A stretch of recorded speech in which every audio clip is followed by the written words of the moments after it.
So the next lesson in the statistics unit is on evaluating and presenting data. So we talked about measures of spread, we talked about measures of central tendency and standard deviation. Now,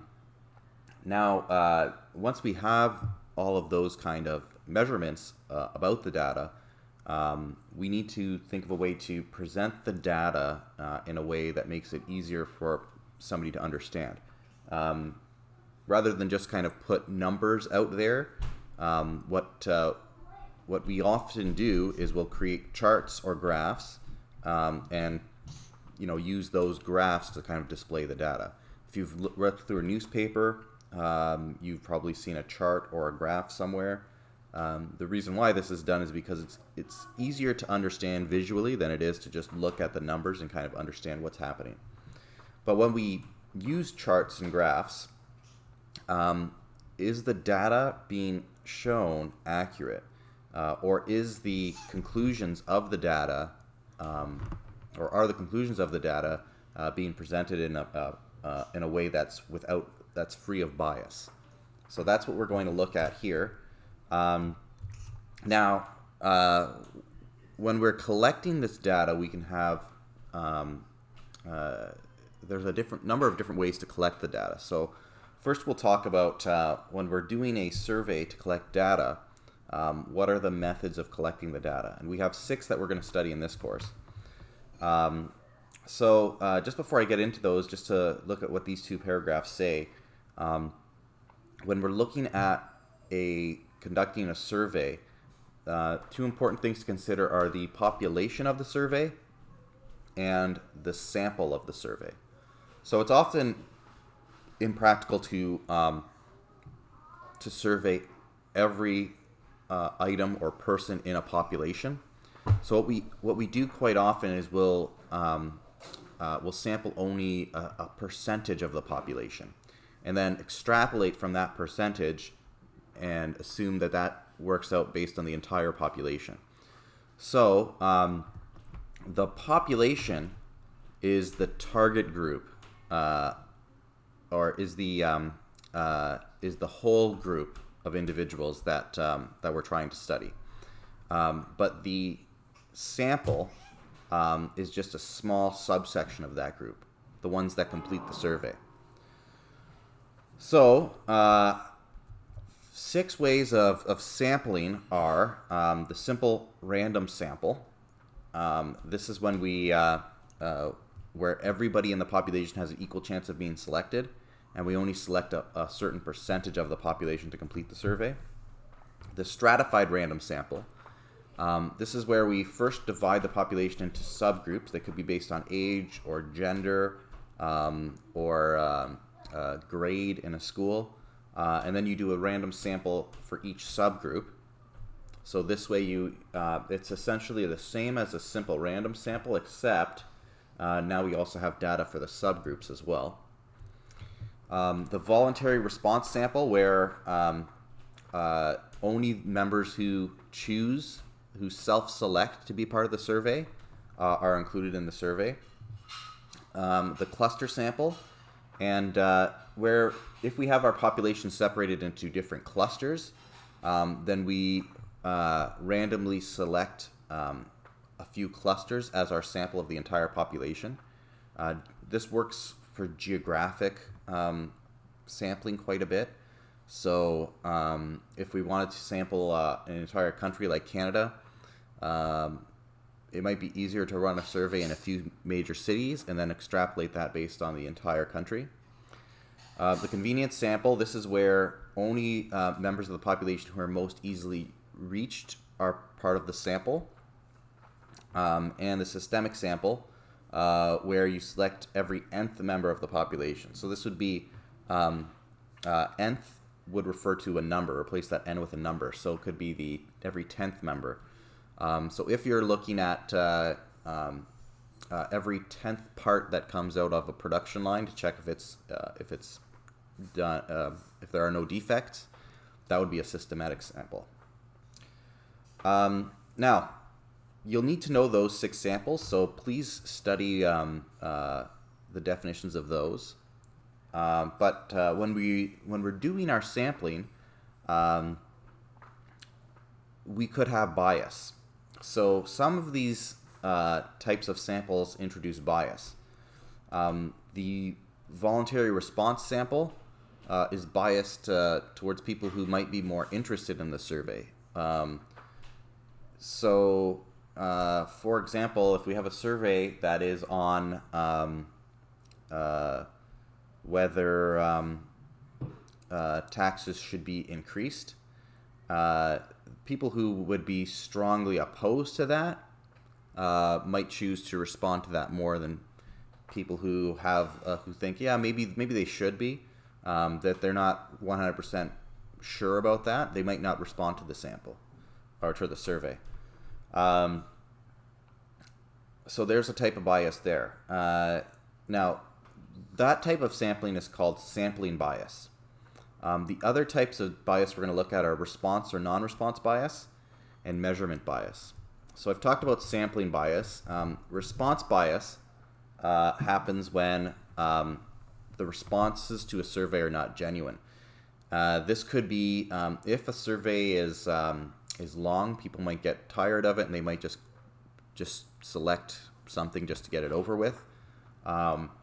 If you have a survey that is all positive based questions, people tend to respond in the positive more often, so they might respond more positively whether they feel that way or not.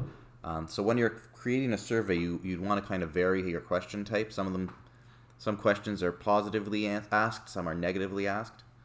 Non-response bias is bias that occurs due to people who are, due to the opinions of those who do not respond.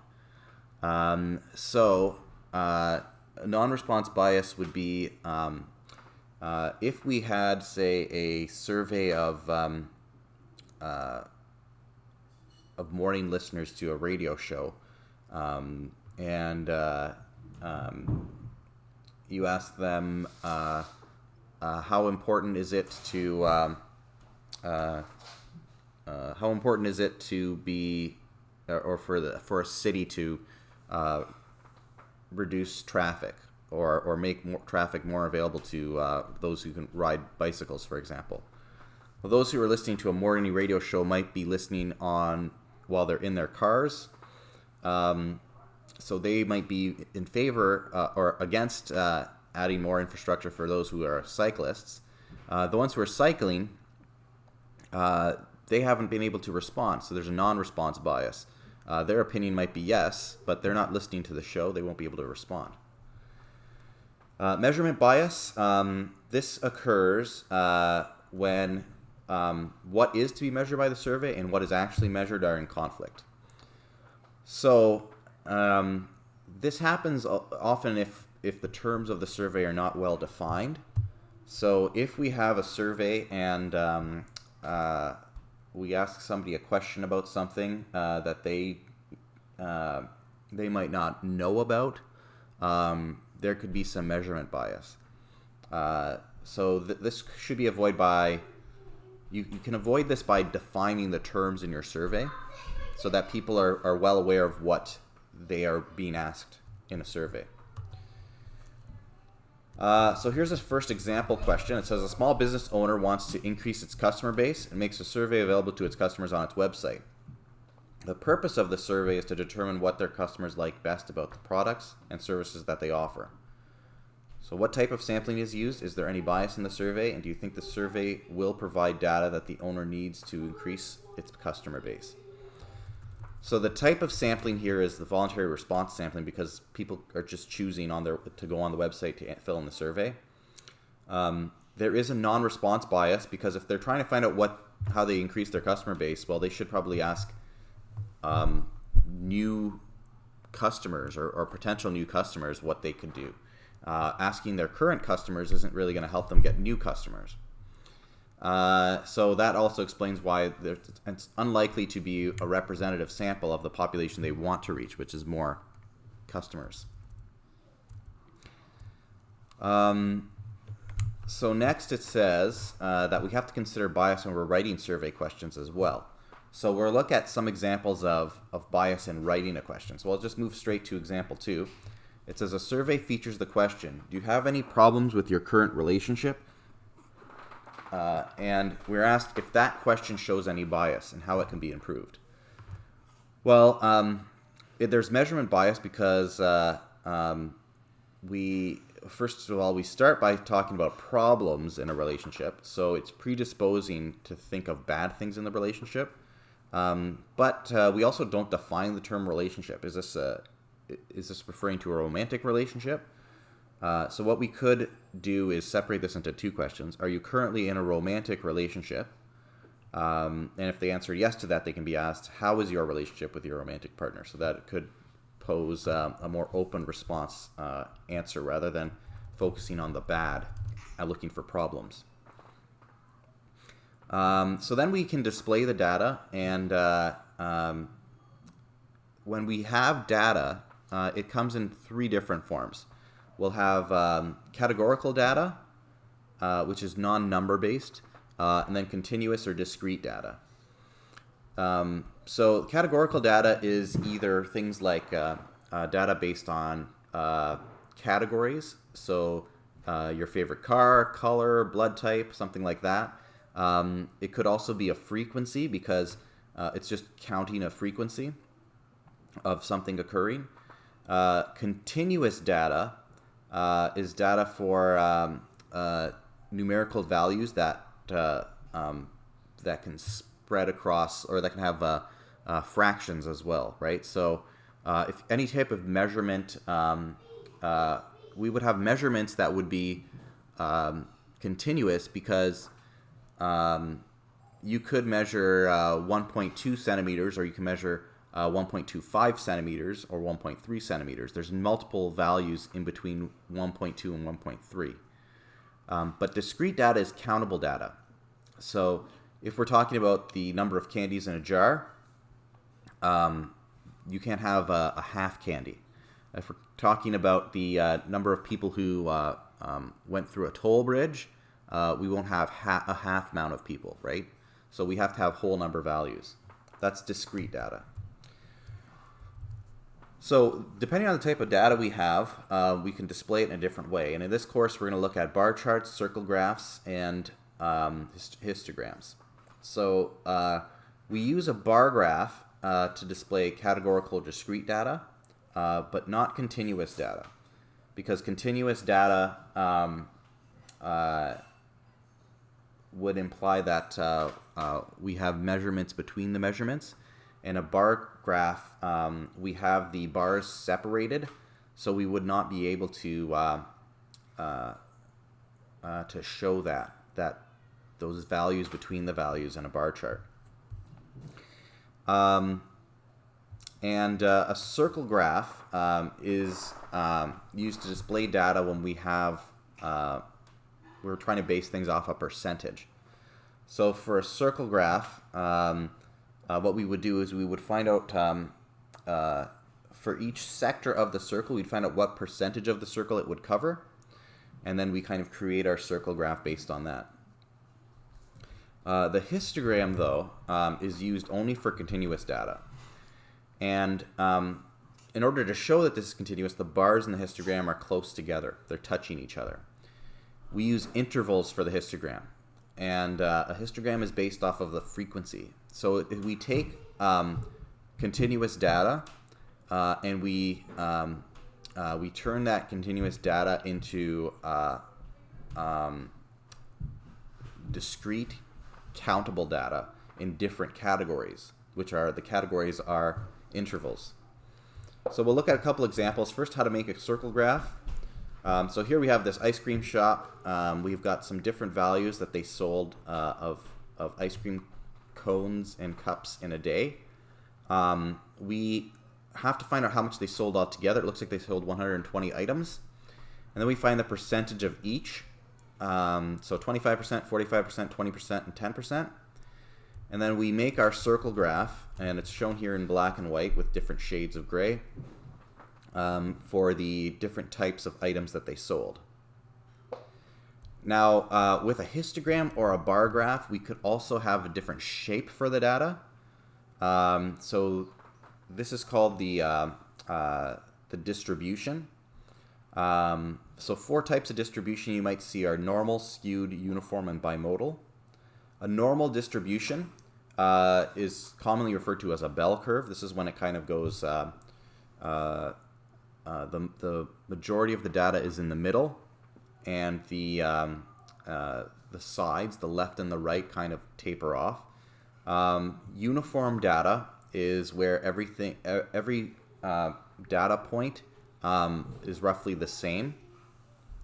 Bimodal data would be when we have essentially 2 modes, so 2 peaks in the data. And skewed data could be either skewed left or right.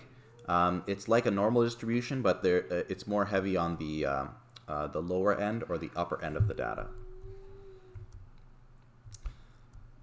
So let's look at creating a histogram, and then we'll talk about what the distribution of this data is, even though it doesn't ask for this type of question, but we'll talk about that. So for this histogram, we have first an amount of numbers here, and these are how long it took for people to complete a 400-meter foot race. So we have to first organize that data into intervals, and then count the frequency of each.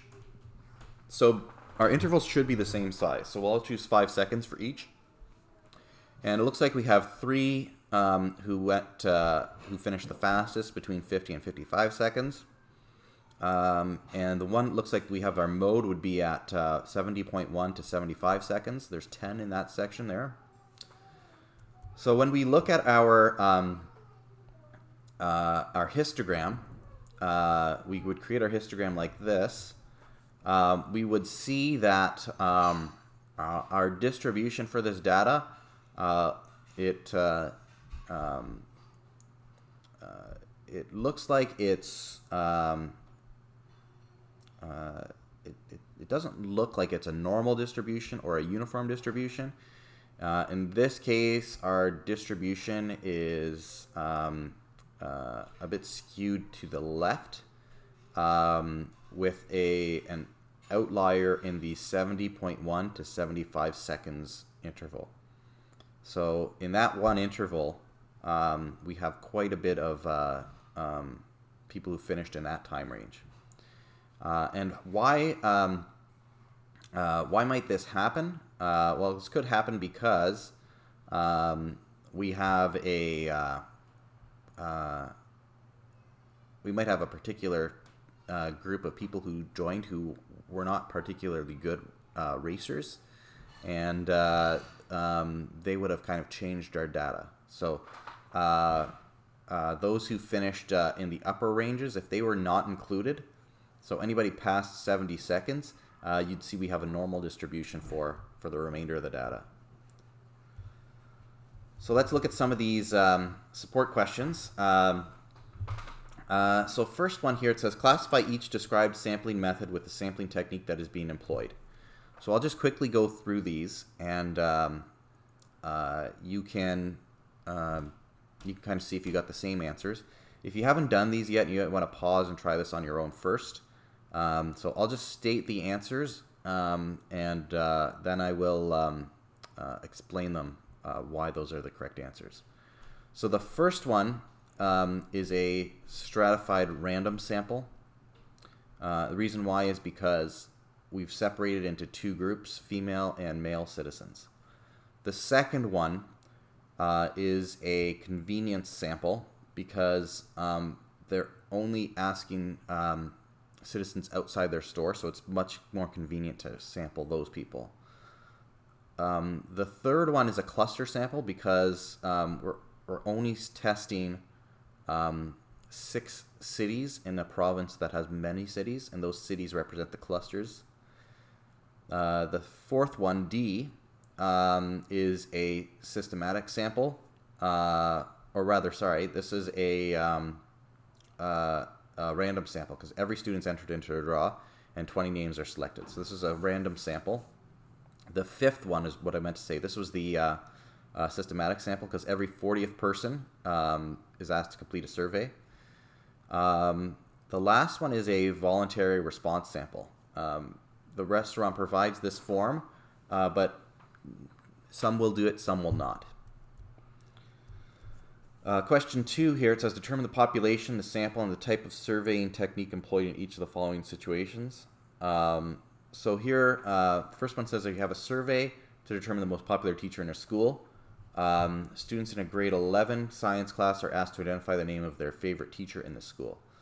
Well, this is a this could be a convenience sample because we're looking at only one class.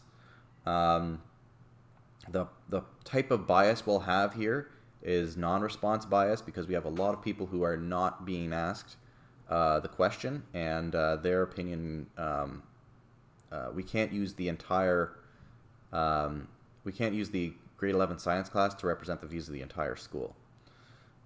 Second one, in a survey to determine which candidate is most likely to win an election, 1,000 random voters in a province are contacted about who they will vote for in an upcoming election. So in this case, we are looking at a, it's a random sample. There's not really much problems with this, so I think we're okay to leave that as it is. We're just randomly asking these people. For C, in a survey to determine which soft drink is preferred by Canadians, visitors to a newspaper's website are invited to vote. That is a voluntary response sample, and you won't get accurate data because it will. There's a response bias because those who are interested will be more likely to respond. D, in a survey to determine the average rent in a province, the average rental price in 4 cities is used to determine the total provincial average. That's a cluster sample, and those cities would represent the city rental rates. What about rural rental rates? People might be renting in a rural area. That might not be considered, so that might be a problem with that. 3 says you're tasked with determining how much money people spend on groceries in a week. Describe how you would conduct your survey. So for this type of question, it's really open-ended. If you would like to, you can show me how you responded to that, and I can review your work and let you know how you did. 4 asks us to fix these survey questions and to eliminate the bias. So do you have a job? Problem here is measurement bias. We don't define what a job is, so you should explain what a job is. Do you work for pay for an employer at least 1 hour a week or something like that, if that's how you want to define a job. The next question, many students think that science is a difficult subject. Do you think that science is difficult? So here we would have a response bias because the first sentence is stating people's opinions and then they're asking your opinion. If you just eliminate that first sentence, you can answer that question, or that question could be rewritten without the bias. The next 2 here, we're asked to find the bias in these surveys. So we have a radio station asks listeners to their call-in program if they think traffic is a problem. I think I did this question already. That's a non-response bias. A survey asks respondents to determine how a recent scientific discovery can be used to improve the economy. Well, this would be a response bias because there's the people who are listening might not understand the scientific discovery, so they might not really know how to answer that. I'll do 6 and 7. These will take a little bit of time. 6 is to create a pie chart, and just in order to kind of not make this video too long, I am going to I'm only going to do what the sides of the sectors are. Actually, I guess I can maybe do it all. So first thing we need to do is determine how many in total of these items do we have. So it's 360 items that are sold altogether because 45, let me just write at the top here, 45 plus 135 plus 180 is 360. So now we have to determine what the size of each sector is. So VB, the veggie burgers, HD for the hot dogs, and MB for the meat burgers. We have 45 over 360, 135 over 360, and 180 over 360. These are going to tell us what our percentages are. 45 over 360 is 12.5%. 135 over 360 is 37.5%. And 180 over 360 is 50%. Now to find out how many degrees each of these are, we just multiply by 360, and that just goes back here. So our degrees are going to be 45 degrees, because that's what it is, times 360, 135 degrees, and 180 degrees. Now, I need to create my circle. And I'm going to put a line right down the center of this circle. This will represent my 50% here. So this is my MB, meat burgers. And then I need to separate this into, I have to take 1/4 off of this. So if I go at a 45-degree angle here like this, I can put my veggie burgers down and my hot dogs. So that's my pie chart. Let's look at number 7. So 7 says that we have to create this histogram. And the first thing we have to do is, if you look back at the question, this data is not organized. So sometimes you'll get organized data, sometimes you'll get non-organized data. So the first thing we need to do is organize that data. So I'm just going to do that quickly, and then I'll get back to I'll get back to that. This might take a little bit of time.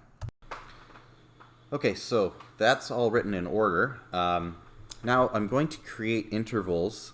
So because of the way the data is, I think the best intervals might be based on the whole number values. So like 4, 5 to 5.9, 6.0 to 6.9, 7.0 to 7.9, 8.0 to 8.9, 9.0 to 9.9, 10.0 to 10.9, 11.0 to 11.9, 12.0 to 12.9, and then 13.0 to 13.9. So let's count how much we have here. We have 1, 2, 3 for the first one. We have 1, 2 for that. Number 5, 1, 2, 3, 4, 5, 6. 1, 2, 3 for 7. There's none for 8. There's 1 for 9. 1, 2, 3. 1, 2, 3, 4, 5 for 11. 1, 2, 3, 4. And 1, 2, 3. Sorry, I should be showing that like that. So now we have our frequency chart. So to create our histogram, what I'm going to need to do is to create on my my x-axis down here, I need to show my intervals. I have altogether 1, 2, 3, 4, 5, 6, 7, 8, 9, 10 intervals. So I'm going to put a line for each interval here. I'm going to have to show a break in this line. And I'll start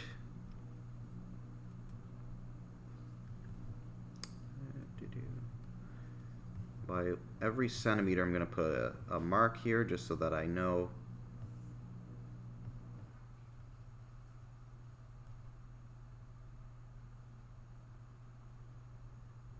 how far everything is. So my I have to go up to 6. I'll go every half centimeter here. 1, 2, 3, 4, 5, and 6. Okay. This is the frequency.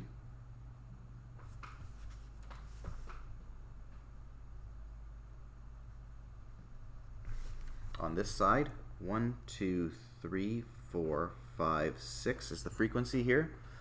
Down here are the intervals, and this is the, if we look back at the question, this is the weight of fish. So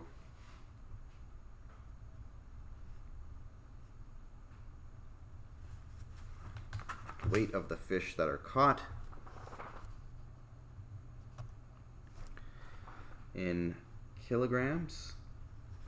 Okay, my first interval is going to be 4.0 to 4.9. So I will write down 4.0. I'm going to write this, I'm going to tilt it this way. I'm going to write this on the side. 4.0 to 4.9. 5.0 to 5.9. 6.0 to 6.9. 7.0.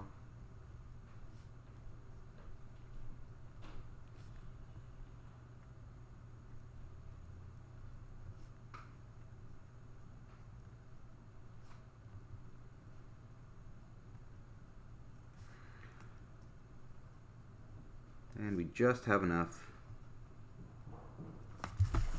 to complete all of them. Okay, now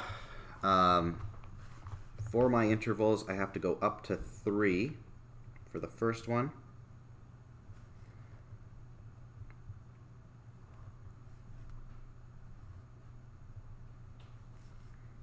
So that's my first interval.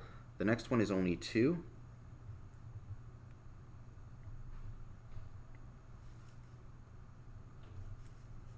Unfortunately, this is edges that are curved. And then I have 6, going all the way up to the top, 6.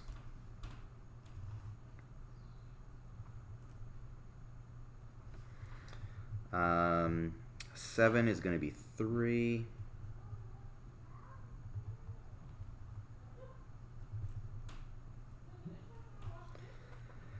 We're at 0 for 8, 1 for 9.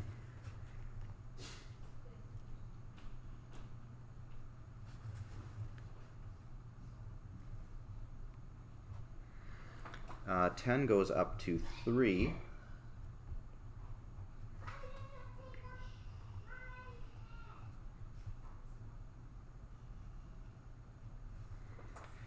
Uh, 11.9 is 5, so that would be over here.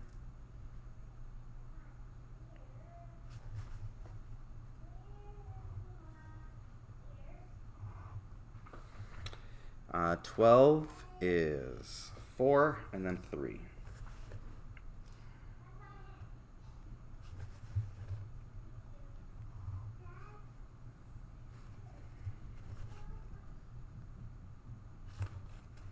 For the last one. The last one's a bit short, so I'm just going to do that. Now I have my chart, so I'm just going to write the title up here, and it's going to be